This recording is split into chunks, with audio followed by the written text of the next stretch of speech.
centre BJP लेंगा लेरी मणिपुर की integrity कायहलोइना हाइबदुमक मदुगी statement दुमकतसु लाकदइबा 2027 की इलेक्शन की वोट बीजेपी दे पियु नखोय मणिपुर काइनिंगद्रदी हाइना इनडायरेक्ट ओइबा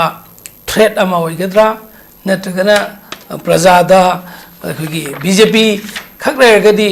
बीजेपी खक वोट पीनगाइगी सेंट्रल स्टेट अनिमत बीजेपी पाहनजे अदु पारगदी खोय साउखतबा मी हातपा सिबा सिदबा तोथो मणिपुर की इंटीग्रिटी कायहन बिरोय हाइना मदु इलेक्शन की कैंपेन लमा ओय हाइना सोयदकी मीना तौफम थोकप्रा हाइना खले अनि सुबदा हौजिक लैबा सरकार से ngarang nahan February की डेट 13 दा सही अमा मपुंग फारगा असेंबली डिजॉल्व तौखरनी अदु बतारगदी बीजेपी की हिस्ट्री दा मखोइना सेंटर दसु बीजेपी स्टेट दसु बीजेपी एब्सोल्यूट मेजॉरिटी हेना फंगना लेंगाक सेमबंगम दबसे हाइना पार्लियामेंट लाउरकनी इलेक्शन 2027 की इलेक्शन दा मखोय पाक्तकना माइथीगनी हाइबदो अदु कीबदगी तंगाई फदना गवर्नमेंट अमा सेमगा था खरा खक्तोरसु पालगदी गवर्नमेंट की पावर दा स्टेट अदु गवर्नमेंट अमा लैब तारगदी मखोय की पार्टी अदुगी वोट स्पॉन्सर तौबद मखोय याम मतेंग ओइगनी आइना खल्लगा मियाम दा सम थौबा वोट सेम सरकार माले चीफ मिनिस्टर ओइरेबा नत्रगे XYZ अदुगी फबा फतबई क्वेश्चन अते अदो वोट नंगनाइगी वोट यैथोक वोट मोइगी बेरा कारकनी हाइना सेमबा सरकार माले अदुबु सेम जसुनो सेम दना कईगुंबा खरा तौपदी फई हौजिक लैबा गवर्नमेंट असिना ऑनरेबल सिरवाई खेमसाना लुसिंगबसिना इगी सिंगी रिलीफ कैम्पदा तमगी रिलीफ कैम्पदा लैबा IDP सिंगा अखोगी वीडियो कॉन्फ्रेंसिंग की खुथांगदा वारी सानदना अवा नुंगाई हंग खोटपा याम थागनिंगाइनी मसी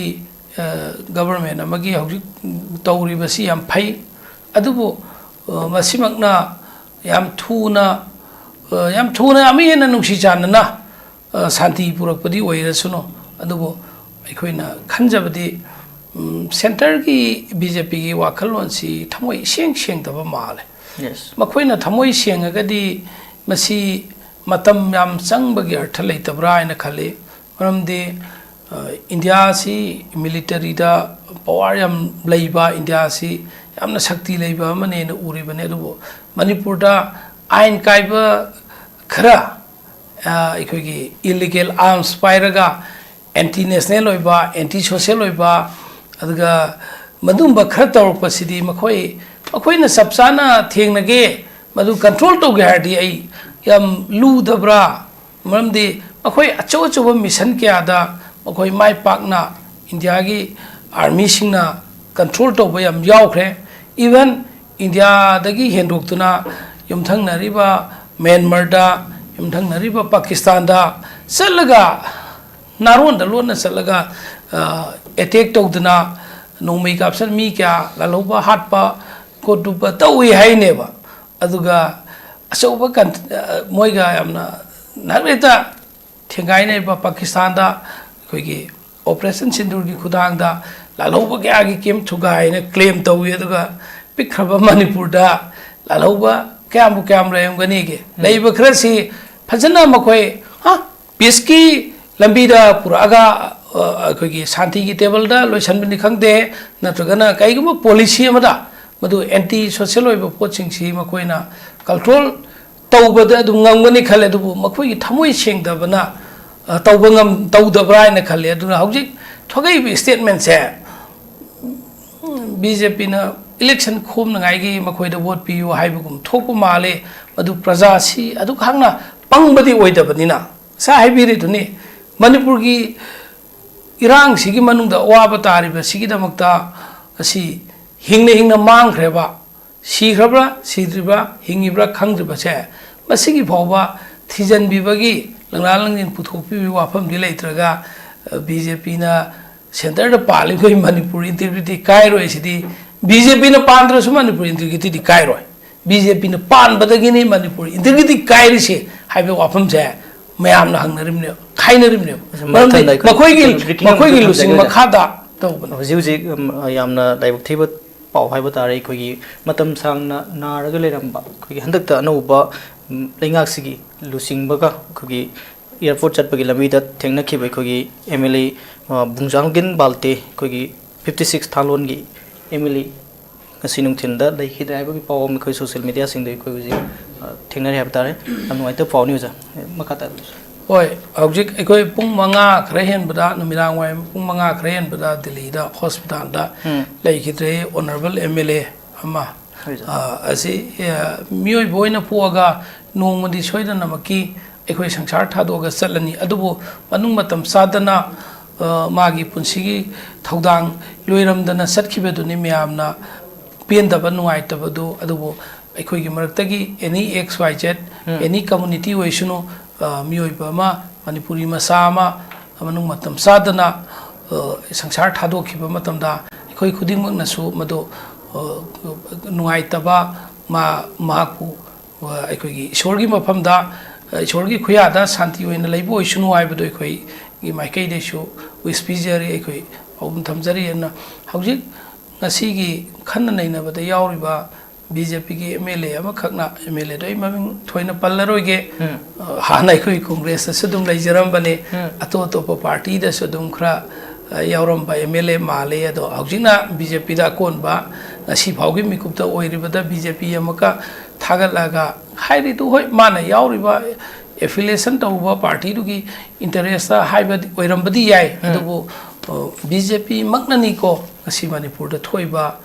tangdu leita da ba awaba manipur da sahi lising ani ahum mari gi mamang da nongmata si dagi hena sathi ba thogdu thokidriba hoi mamang da communal violence thokiba dum yauda banate but adu community amana community me mafam da satna ba ya da ba sumaina sahi ahum gi maya da laik paside thoi da ba matung da su BJP palam dragadi masi irang si thomoidra haibe wafam su center da leiriba leaders singsina thajaba kayarak hanna pibana manipur kaheloi haibe wafam sei adumak thajaningai oi aduga center da BJP lengak leiragadi manipur sukai kairoi haibe wafam hebele phongdol kamai yengbe basa akhoi manipur na 1947 da india ning tame 1949 da India da Manipur merge tawre natraga annex tawre haigera ado Manipur gi ekoina Manipur gi history da yengba matam da Manipur si 1972 khakta da mapung phab state rut pi bani yar ga so Manipur si ekoi gi masagi constitution leijaramba Manipur constitution act leijaramba India की constitution सेमद्रिङै ममांगदगी हाना चनबा हुबा Indiana निंगतम द्रिङैगी ममांगदा मणिपुरना हाना निंगतमी हाइबा मणिपुर की मसागी निंगथौबान बलैबाक अमनी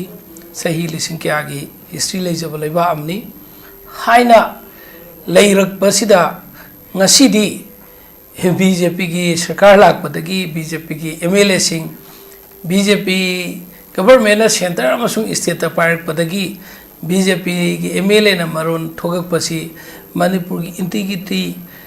कायहलोई BJP लई मखैदी हायरबनिना मणिपुर की demand सी integrity कायदबा अदु खक्तदा भी मणिपुर की demand सी लैरब्रा हाइब क्वेश्चन दुने मणिपुर की youth intellectual social worker civil society कयाना मणिपुर सी इंडिया की मानव थाक अमदा इंडिया के अटोप स्टेट सिंग द पीरिबा थाक अदुदा मानना पुखत पियु इवन यारगदी मणिपुर सी 1949 दा मर्ज तौखिबदो इंडिया दा मदुगी ममांग दा लेबा प्री मर्जर स्टेटस अदु फंगन बियु हाइना फावबा मियोय क्याना सही क्या संगना डिमांड तौरई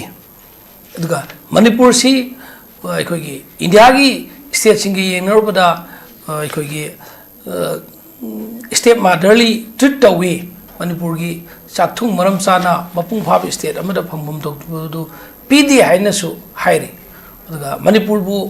इवन मणिपुरी की लैंग्वेज फावबा ꯑꯩꯈꯣꯏꯅ ꯃꯩꯇꯩꯂꯣꯟ ꯍꯥꯏꯔꯤꯕꯁꯤ 8th ꯁꯦꯗꯨꯜꯗ ꯆꯟꯕ ꯀꯨꯏꯗ꯭ꯔꯤ ꯑꯗꯨꯒ ꯃꯅꯤꯄꯨꯔꯒꯤ ꯂꯦꯡꯒ꯭ꯋꯦꯖ ꯑꯁꯤ ꯑꯣꯐꯤꯁꯤꯌꯦꯜ ꯂꯦꯡꯒ꯭ꯋꯦꯖ ꯑꯣꯏꯅ UPSCꯒꯤ ꯑꯦꯛꯖꯥꯝꯁꯤꯡꯗ ꯅꯠꯇ꯭ꯔꯒ ꯑꯇꯩ ꯑꯇꯩ ꯈꯨꯗꯤꯡꯃꯛꯇ ꯆꯜꯍꯟꯕꯤꯌꯨ ꯌꯥꯍꯟꯕꯤꯌꯨꯒ ꯍꯥꯏꯅ ꯗꯤꯃꯥꯟ ꯇꯧꯔꯤ ꯑꯗꯣ ꯍꯧꯖꯤꯛꯁꯤ BJP ꯃꯅꯤꯄꯨꯔꯒꯤ MLA ꯁꯤꯡꯒꯤ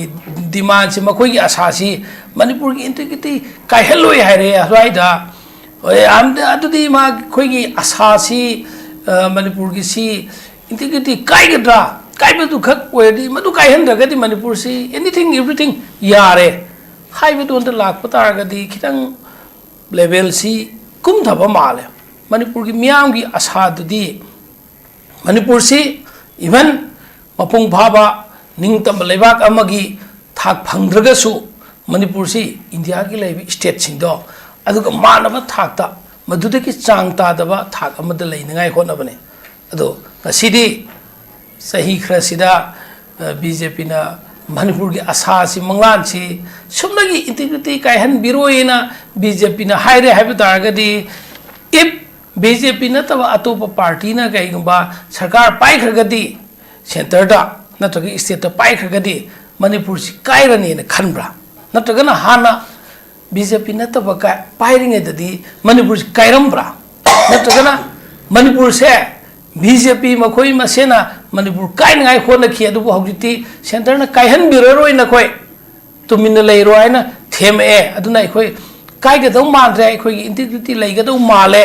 हाइबगी आशा अमदा हिंगबे MLA यावरगदि मदु BJP की MLA सिंगदु खितंग अखोयगी मणिपुर की वाखलोन मणिपुर मियामना खनबो वाखलोन का खर खेनब्रायना खल्ली अखोयगी वाखलोन मियाम की वाखलोन है तारगदी मणिपुर से कायहनबगी वादुदी याम सा याम ममी सांग्रे कायहनबगी वादुदी सुपन पनगाय क्वेश्चन लेत्रे BJP नदी मणिपुर कायबा कायदबायना अदुगुंबा पॉलिटिक्स तंगांगो माले मणिपुर कायहन लोयगा मणिपुर हांदैसु कायदिने मखोयना कायहन गे तोंबदो हौजी कायबा ngамद्रे मणिपुर मियामना अमदि इंडिया की मियामना लुसिंबा क्याना मणिपुर कायहनगाय होनदिएबो BJP नदी कायहन नगाय होनरंबगी मवों हाइब तारे मरमदि मखोयना पालिबा मतमसिदा मखन मखा क्यागी तोंगान बा मणिपुर कायबा याबा डिमांड तोक्सलपा स्टिल हौजिकसु मखोयना पालिबा लेंगाक मतमसिदा मणिपुरदा मफम अमगा चथोक चसिन तोबा याहनदबा मसी पार्टली मखोयना खंजबा कायरे हायना कायरनी हायना खनबा वाखनदु उबा माले ख्वाइदगी नुवाइतबा मना हदक अखोगी मणिपुर की अनौब गवर्नमेंट सेमबसिदा अनौब chief minister Shri Y Khemchand की मखादी यावबा मिनिस्टर डिप्यूटी चीफ मिनिस्टर होइबा तारे अमना ngरang की वाफम द पनबदा मणिपुर द बफर जोन सि मखाताना मफम खरदी लेबा तंगाई फद्री गायना हाइबदो मदुगुम स्टेटमेंट दो BJP दगे दम थोकने बफर जोन हारसु BJP पुथोकने मणिपुर कायहन से मणिपुर यूनियन टेरिटरी अहुम थोकसे हाइबसु BJP की MLA हाइगने मणिपुर कायहन बिरोय हाइबसु BJP की लिसिंग बसिंग हाइ हाइना हाइबिरकनी अना BJP की पॉलिटिक्स है मणिपुर कायनी कायरोय बफर जोन लेनी लेरोय हाइबदा तबो पॉलिटिक्स ओय मदो एखोय प्रजा सिंगी दमक्तदी मखोय स्टेटमेंट अदो खितंग हरावबो पोट आइदि अदुगी मोता मणिपुर कायहन बगी वासिदी सुपन पल्लरोयदमने BJP की मचिंदे होइगरा एनी मणिपुरी अमगी मचिंदगी मणिपुर कायबगी पल्लकपदारगदी मदु इवन एंटी नेशनल लेबाक की मायक्ट लेब वाफमनी हाइना थम्मदमने अना मदु पनबगी मोता मणिपुर से इंडिया की मांगजिन थारिबे स्टेट सिंग मानहलो अदुगा हौजिक संगबा याद्रना लेरिबसे मसिगी दमक्ता अथुबदा होनगनी IDP सिंगी मरम दा हंजलनगनी अमदि हाईवे सिंगा फ्रीली चथोकजन यानगनी हाइबसे हाइरे अथुब मतमदा टाइम आउट पिरगा प्राइम मिनिस्टर होम मिनिस्टर हाइरे हारगदी प्रजाना तानिंगनी हाइना खले अदुगा मणिपुर इंटीग्रिटी कायहन लरोयना BJP ने हाइरे दुदे BJP नतब एनी पॉलिटिकल पार्टी हमने लेरगसो मणिपुर कायहन बाइबसिदी नखोयगी कैसु नरिन नते BJP की तोगान थंगो मणिपुर कायनगाय होनरको मतमदा अखोय चप चाबा रेस्पॉन्सिबिलिटी अखोय लौगनी हैबसे अखोय थमजरी थैंक यू ꯌꯥꯝ ꯅꯨꯡꯉꯥꯏꯖꯩ ꯃꯅꯤꯄꯨꯔꯤ ꯑꯃ ꯑꯣꯏꯅ ꯃꯅꯤꯄꯨꯔꯤ ꯑꯩꯈꯣꯏꯅ ꯆꯞ ꯆꯥꯅ ꯃꯅꯤꯄꯨꯔꯒꯤ ꯏꯟꯇꯤꯒ꯭ꯔꯤꯇꯤꯒꯤꯗꯃꯛ ꯂꯦꯞꯀꯅꯤ ꯀꯅꯥꯒꯨꯝꯕ ꯐꯣꯔꯁ ꯑꯃꯠꯇꯅ ꯃꯅꯤꯄꯨꯔ ꯊꯨꯒꯥꯏꯕꯗꯨꯗꯤ ꯑꯣꯏꯊꯣꯛꯇꯕꯅꯤ ꯍꯥꯏꯕ ꯋꯥꯐꯝꯗꯨꯅꯤ ꯑꯣꯖꯥ ꯌꯥꯝ ꯅꯨꯡꯉꯥꯏꯖꯩ ꯑꯍꯟ ꯕ꯭ꯔꯥꯎꯟꯁꯤ ꯑꯣꯖꯥ ꯇꯨꯡꯒꯤ ꯑꯩꯈꯣꯏ ꯍꯧꯖꯤꯛ ꯍꯧꯖꯤꯛ ꯑꯅꯧꯕ ꯂꯩꯉꯥꯛꯁꯤꯅ ꯍꯥꯟꯅ ꯂꯩꯔꯝꯕ ꯑꯅꯧꯕ ꯑꯩꯈꯣꯏꯒꯤ ꯂꯤꯗꯔꯁꯤꯒꯤ ꯃꯈꯥꯗ ꯇꯣꯉꯥꯟ ꯇꯣꯉꯥꯟ ꯃꯤꯌꯥꯝꯒꯤ ꯊꯥꯖꯅꯔꯝꯗꯕ ꯂꯩꯔꯝꯕ ꯈꯔ ꯃꯈꯩꯗꯤ ꯀꯣꯛꯄꯒꯤ ꯃꯑꯣꯡꯗ ꯇꯣꯉꯥꯟ ꯇꯣꯉꯥꯟꯕ IDPꯁꯤꯡ ꯍꯥꯏꯕꯗꯤ ꯑꯩꯈꯣꯏꯒꯤ ꯃꯩꯇꯩꯁꯤꯡ ꯆꯪꯕ ꯌꯥꯔꯣꯏ ꯍꯥꯏꯔꯝꯕꯗꯣ ꯍꯧꯖꯤꯛꯀꯤ ꯑꯣꯏꯅꯗꯤ ꯄꯥꯎ ꯐꯥꯎꯅꯕ ꯌꯥꯕꯒꯤ ꯂꯝꯕꯤ ꯑꯃꯗꯤ ꯎꯔꯛꯄ ꯁꯤ ꯑꯣꯏꯔꯛꯏ ꯐꯤꯕꯝ ꯈꯨꯗꯤꯡꯃꯛꯁꯦ ꯑꯗꯨꯒ ꯃꯅꯤꯄꯨꯔ ꯂꯩꯉꯥꯛꯅ ꯂꯧꯈꯠꯂꯛꯏ ꯈꯨꯗꯤꯡꯃꯛꯁꯦ ꯑꯩꯈꯣꯏꯒꯤ 2026ꯅꯤ 27ꯅꯗꯤ ꯑꯩꯈꯣꯏ ꯏꯂꯦꯛꯁꯟ ꯑꯃ ꯂꯩꯔꯦ ꯃꯁꯤꯒ ꯀꯃꯥꯏꯅ ꯑꯩꯈꯣꯏꯒꯤ ꯏꯂꯦꯛꯁꯟꯁꯤꯒ ꯃꯔꯤ ꯂꯩꯅꯕꯒꯤ ꯃꯑꯣꯡꯒ ꯃꯔꯤ ꯂꯩꯅꯕꯗ ꯑꯩꯅ ꯈꯟꯕꯤꯕ ꯀꯃꯥꯏꯅ ꯌꯦꯡꯕ ꯌꯥꯏ ꯍꯧꯖꯤꯛ ꯉꯔꯥꯡꯒꯤ BJPꯒꯤ MLA ꯑꯃꯅ ꯁꯦꯟꯇꯔꯗ BJP ꯂꯩꯉꯥꯛ ꯂꯩꯔꯤꯕ ꯃꯈꯩꯗꯤ ꯃꯅꯤꯄꯨꯔꯒꯤ ꯏꯟꯇꯤꯒ꯭ꯔꯤꯇꯤ ꯀꯥꯏꯍꯜꯂꯣꯏꯅ ꯍꯥꯏꯕꯗꯨꯃꯛ ꯃꯗꯨꯒꯤ ꯁ꯭ꯇꯦꯠꯃꯦꯟꯗꯨꯃꯛꯇꯁꯨ ꯂꯥꯛꯀꯗꯧꯔꯤꯕ 2027ꯒꯤ इलेक्शन की वोट बीजेपी दे पियु नखोई मणिपुर काइनिंग्रदी हाइना इनडायरेक्ट ओइबा थ्रेट अमा ओइगद्रा नत्रगना प्रजादा अखोगी बीजेपी खक रेगदी बीजेपी खक वोट पिनगाइगी सेंट्रल स्टेट अनिमत बीजेपी पाहनजे अदु पारगदी खोई साउखतबा मी हातपा सिबा सिदबा तोक्थो मणिपुर की इंटिग्रिटी काइहन बिरोय हाइना मदु इलेक्शन की कैंपेन लमा ओइ हाइना सोइदकी मीना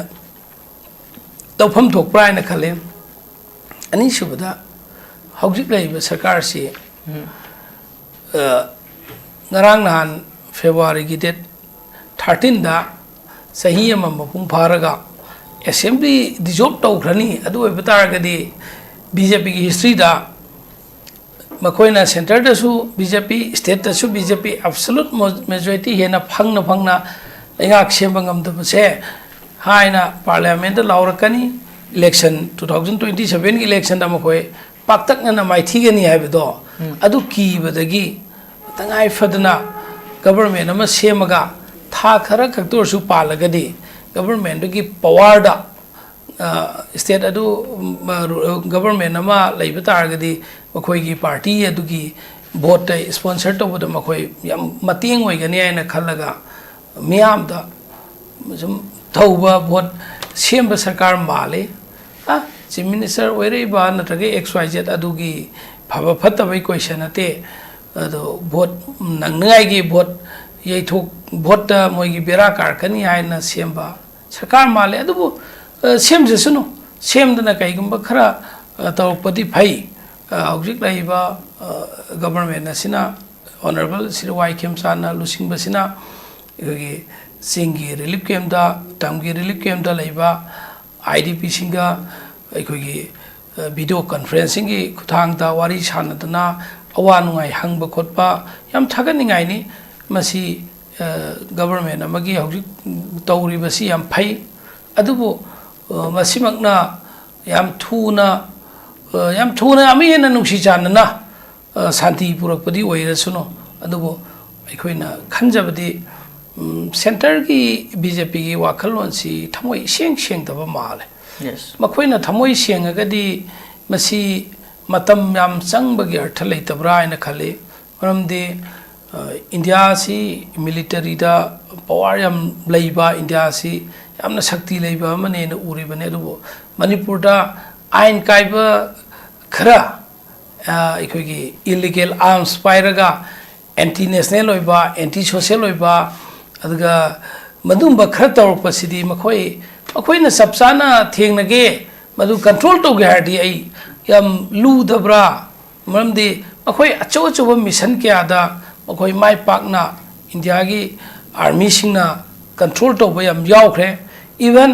इंडिया दगी हेंदोक्तुना युमथंगनरिबा म्यांमार दा युमथंगनरिबा पाकिस्तान दा चलगा नारोन दा लोन चलगा अटैक तौदना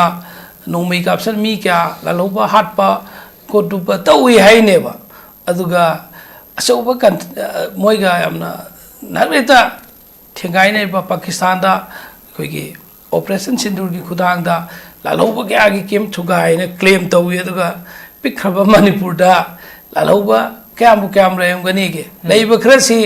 फजना मखोइ पीस की लंबी दा पुरागा अखोगी शांति की टेबल दा लोइसनबनि खंगदे नत्रगना कईगुम पॉलिसी अमदा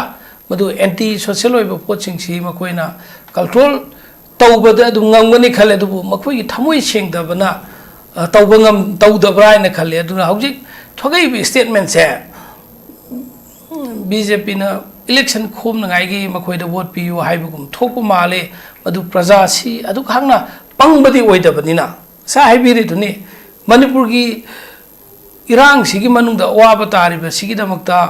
असि हिंगने हिंगना मांगख्रेबा सिख्रब्रा सिद्रिबा हिंगिब्रा खंग्रिबा से मसिगी फावबा थिजनबिबगी लंगला लंगिन पुथोकपि वाफम दि लेत्रगा बीजेपी ना सेंटर द पाली कोई मणिपुर इंटीग्रिटी कायरोय सिदी